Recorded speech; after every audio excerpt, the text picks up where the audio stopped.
నమస్కారం అండి. Mega family అంటేనే సినిమా చరిత్ర అంటారు. కానీ వెనకబడింది అని కొంతమంది విమర్శలు చేస్తున్నారు టాలీవుడ్ నుంచి. దీని గురించి ఏమంటారు? ఏడ్చారు. ఎవరెవరో ఎన్ని మాటలు మాట్లాడితే దానికి సమాధానం మెగా అభిమానిగా నేను చెప్తాను.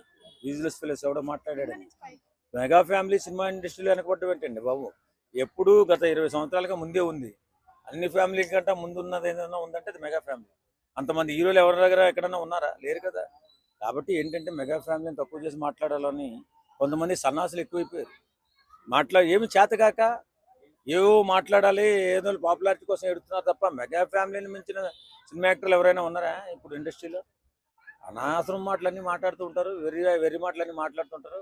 వెర్రి పిచ్చి నా కొడుకు అని చెప్పి అనిపిస్తుంది మాలాంటి వాళ్ళకి. Okay sir. అట్లాగే ఆంధ్రాకి ముందుండి నడపాల్సిన బాధ్యత కూడా ఉంది మెగా ఫ్యామిలీకి. ఎందుకని ఇంకా వెనకే ఉంటుంది? పవన్ కళ్యాణ్ గారు కూడా వెనకబడినట్టు అని కొంతమంది విమర్శలు చేస్తున్నారు. దీన్ని ఏమంటారు?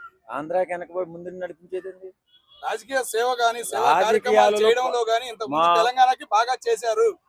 హైదరాబాద్ లో కూడా అప్పుడు బాగా ఉండారు ముందు. ఇప్పుడు ఎందుకని వెనకబడిపోతున్నారు సినీ ఫీల్డ్ పరంగా? ఎవరు వెనకబడ్డారండి? ఎవరు వెనకబడలా. అన్ని రంగాల్లో ముందుండేది మెగా ఫ్యామిలీ. సాయం చేయడంలో సార్ ఉపద్రవాలు వచ్చినా ముందుండేది మెగా ఫ్యామిలీ. ఎప్పుడు గత చరిత్ర చూసుకున్నా సరే, చిరంజీవి గారు హీరోగా మొదలైన తర్వాత ఎక్కడ ఏ ఉపద్రవం వచ్చినా, ప్రకృతి వైపరీత్యాలు వచ్చినా అండగా ఉండేది, తెలుగు రాష్ట్రాలకు అండగా ఉండేది మెగా ఫ్యామిలీ. ఏదో కథలు ఏదో మాటలు చెప్పడం కాదు, సాయం చేసే చేతులు కావాలి. ఆ చేతులే మెగా ఫ్యామిలీ. అంతే తప్ప ఎవడెవడో ఏదో మాట్లాడాడని వెనకబడ్డారని మనం వాటికి సమాధానం చెప్పాల్సాను.